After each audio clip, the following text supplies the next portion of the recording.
भैया 1 kilo कोटू, 1 kilo सिंघाड़ा आटा, सेंधा नमक, व्रत के चावल, साबूदाना 2 किलो ही कर दो। और ये चिप्स व्रत के हैं क्या?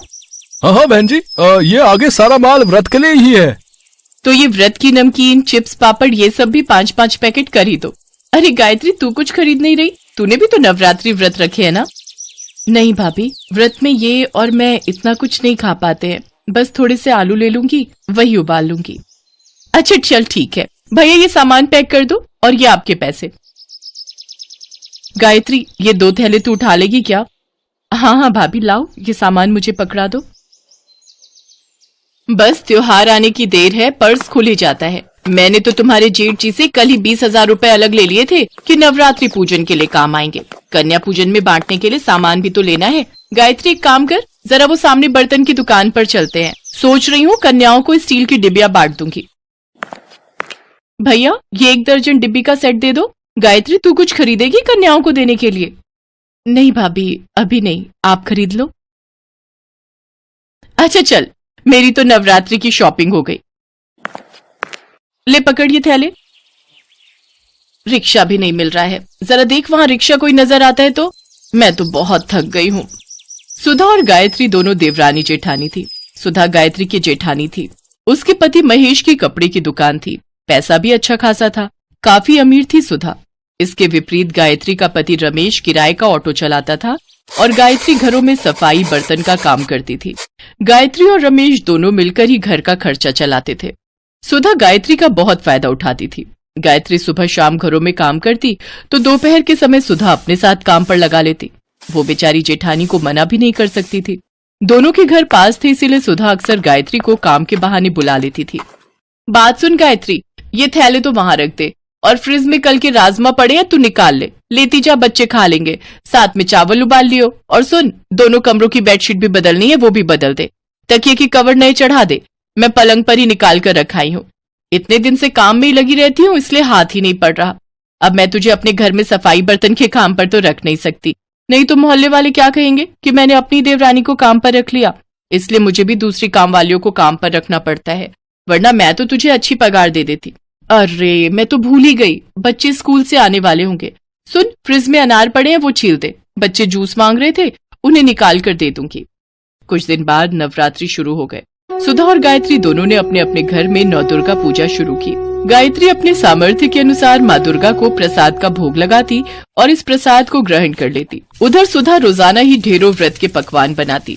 गायत्री अपने और रमेश के लिए व्रत का थोड़ा बहुत कुछ खाने का बनाती और वही माँ दुर्गा को भोग लगाकर वे दोनों खुद खा लेते। सुनो, मैं सोच रही थी कि कल तुम जब शाम को आओगे थोड़ा कन्या पूजन का सामान खरीद लाना। ठीक है गायत्री, मैं लेता आऊंगा। अगले दिन रमेश ने जो पैसे कमाए उसमें से उसने ऑटो के किराए के पैसे दे दिए। बाकी उसके पास जो कुछ पैसे बचे थे उनसे उसने सामान खरीदा और पिछली सीट पर थैली रखकर ऑटो में घर आने लगा। तभी 2 लड़के उसके पास आए और बोले, भैया हमें थोड़ी दूर तक छोड़ दोगे? रात हो गई है, यहाँ कोई ऑटो वाला दिखाई नहीं दे रहा है। अब हाँ, मैं तो इसी रास्ते से घर जा रहा हूँ, आप दोनों बैठ जाओ, मैं छोड़ दूंगा। रमेश ने दोनों लड़कों को ऑटो में बिठा लिया। कुछ दूर जाकर वो दोनों लड़के उतर गए। रमेश घर आ गया, पर जैसे ही उसने सीट पर देखा तो उसके सामान की थैली गायब थी। रमेश समझ गया कि जो लड़के आखिर में उसकी सीट पर बैठे थे उन दोनों ने ही वो सामान उठा लिया। रमेश अब कुछ नहीं कर सकता था। गायत्री भी परेशान हो गई कि अगले दिन कन्या पूजन के लिए सामान कैसे खरीदेंगे। गायत्री के पास थोड़े और पैसे रखे थे, वो उन्हीं कुछ पैसों को मिलाकर कन्या पूजन का प्रसाद बनाने का सामान ले आई। अगले दिन गायत्री ने प्रसाद बनाया और माँ दुर्गा को भोग लगाकर कन्याओं को बुलाने के लिए जैसे ही बाहर गई तभी उसकी जेठानी सुधा ने उसे आवाज लगाई, अरे गायत्री, जरा मेरी मदद कर दे, कंजके आ गई हैं, मैं बैठा लूं, उसके बाद तू उन्हें ले जाना। ठीक है भाभी, मैं आती हूँ। गायत्री सुधा के घर उसकी मदद के लिए चली जाती है। सुनो जी, 9 कन्याओं से ऊपर एक भी कन्या मत बुलाना, बाकी सबको वापस भेज दो। चलो बच्चों जाओ, 9 कन्याएं पूरी हो गई हैं। वैसे भी 12 डिब्बियां लाई थी, 9 बांट दूंगी, 3 डिब्बी घर में रख लूंगी। अरे गायत्री, तेरे दोनों बच्चों के लिए तो कंजक बची ही नहीं। कोई बात नहीं भाभी, मैंने घर में भी प्रसाद बनाया हुआ है, यहाँ कंजकों को पूरा हो गया, ये बहुत अच्छी बात है। अच्छा मैं बच्चों को ले जाऊं? ये भी इंतजार कर रहे होंगे, इन्हें भी काम पर जाना है। ये सारी कन्याएं ले जाएगी? इतना प्रसाद भी बनाया है तूने? कोई नहीं भाभी, माँ दुर्गा के आशीर्वाद से जितना बनाए है उतना पूरा हो जाएगा। पर कन्याओं का खाली हाथ लौटना सही नहीं। घर में आई कन्याओं को भले ही थोड़ा प्रसाद दे दो, पर उन्हें ऐसे नहीं मोड़ सकती। चल तेरी मर्जी, तेरे जेठ जी बुला रहे, मैं उन्हें प्रसाद दे दूं। चलो बच्चों, अब तुम मेरे घर चलो। चलो बच्चों, अब तुम मेरे घर चलो। सोनू, राधिका, सब बच्चों को घर के अंदर लेकर चलो। गायत्री, इतना प्रसाद पूरा हो जाएगा, कन्याएं बहुत सारी आ गई हैं। माँ दुर्गा की इच्छा होगी तो जरूर पूरा होगा। सोनू, राधिका, बच्चों से जयकारा बुलवाओ। गायत्री के दोनों बच्चे सोनू और राधिका माँ दुर्गा के नाम का जयकारा लगाते हैं। गायत्री और रमेश भी बच्चों के साथ माँ दुर्गा के नाम का जयकारा लगाते हैं। जयकारा शेरा वालिदा, बोल साचे दरबार की जय। जयकारा शेरा वालिदा, बोल साचे दरबार की जय। गायत्री माँ दुर्गा का नाम लेकर घर में आई सभी कंजकों के लिए प्रसाद निकालने लगती है। तभी कुछ साधु संत भी द्वार पर आ जाते हैं।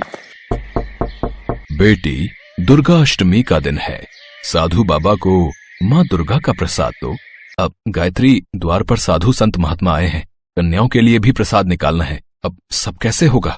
हे दुर्गा माँ, आप तो अंतर्यामी हो। मैं आपका नाम लेकर प्रसाद सब में बांट रही हूँ, मेरे प्रसाद में बरकत देना। जय दुर्गा मैया। गायत्री की प्रार्थना माँ दुर्गा तक पहुँचती है और माँ दुर्गा अपने चमत्कार से गायत्री के द्वारा दुर्गा अष्टमी के लिए बनाए गए प्रसाद में बढ़ोतरी करने लगी।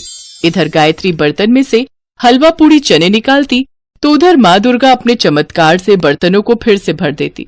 गायत्री मन ही मन बहुत खुश थी। खूब अच्छे से गायत्री और महेश ने कन्या पूजन किया। साथ ही सब साधु संतों ने भी भरपेट प्रसाद खाया। सभी भोजन से तृप्त होकर गायत्री के परिवार को आशीर्वाद देकर खुशी खुशी गए। हे दुर्गा माँ, मैं जानती हूँ ये सब आपके ही आशीर्वाद का फल है। आपके चमत्कार से मेरे बर्तन खाली ही नहीं हुए, प्रसाद से भरे रहे। सुनो जी, माँ दुर्गा की शक्ति अपार है। देखो, बर्तनों में अभी भी प्रसाद बाकी है। हाँ गायत्री, तुम ठीक कह रही हो। आज माँ दुर्गा ने कोई चमत्कार जरूर किया है, तभी थोड़ा सा प्रसाद इतना ज्यादा हो गया। सुनो, तुम और बच्चे मिलकर प्रसाद खाओ, तब तक मैं भाभी को भी थोड़ा प्रसाद देकर आती हूँ। गायत्री टिफिन भरकर प्रसाद जब सुधा के घर ले गई तो सुधा प्रसाद देखकर हैरान रह गई। गायत्री, तेरा थोड़ा सा प्रसाद इतना हो गया कि तू मुझे भी देने आ गई। ये तो बहुत चौंकाने वाली बात है। मैंने तो इतना ढेर सारा प्रसाद बनाया, फिर भी हम घर के लोगों को ही पूरा नहीं पड़ा। कुछ लोग प्रसाद मांगने आए तो मैंने उन्हें खाली हाथ ही लौटा दिया। तेरा थोड़ा सा प्रसाद कैसे पूरा हो गया? हाँ भाभी, सब माँ दुर्गा की कृपा से ही हुआ है। अच्छा, मैं चलती हूँ, आप सब ये प्रसाद खा लेना। गायत्री सुधा को प्रसाद देकर घर लौट आती है। उस दिन माँ दुर्गा के चमत्कार से सचमुच गायत्री के घर के भंडार भर गए। धीरे धीरे रमेश के काम में भी वृद्धि हुई और अब उनकी आर्थिक स्थिति में भी सुधार हो गया। इन सब के पीछे एक ही वजह थी, और वो ये कि गायत्री ने निस्वार्थ भावना से सच्चे मन से नवरात्रि व्रत किए और दुर्गा अष्टमी की पूजा की। भगवान तो प्रेम के भूखे होते हैं। जो भी भक्त प्रेम और श्रद्धा से भगवान के नाम का पूजन करता है, भगवान उस भक्त से बहुत प्रसन्न होते हैं। कहते हैं, माँ दुर्गा अपने भक्तों को कभी भी निराश नहीं करती। यदि उनकी पूजा सच्चे मन से की जाए तो वो अपने भक्तों के सारे कष्ट दूर कर देती है और अपने भक्तों के घर में धन धान्य और सुख समृद्धि की वर्षा करती हैं।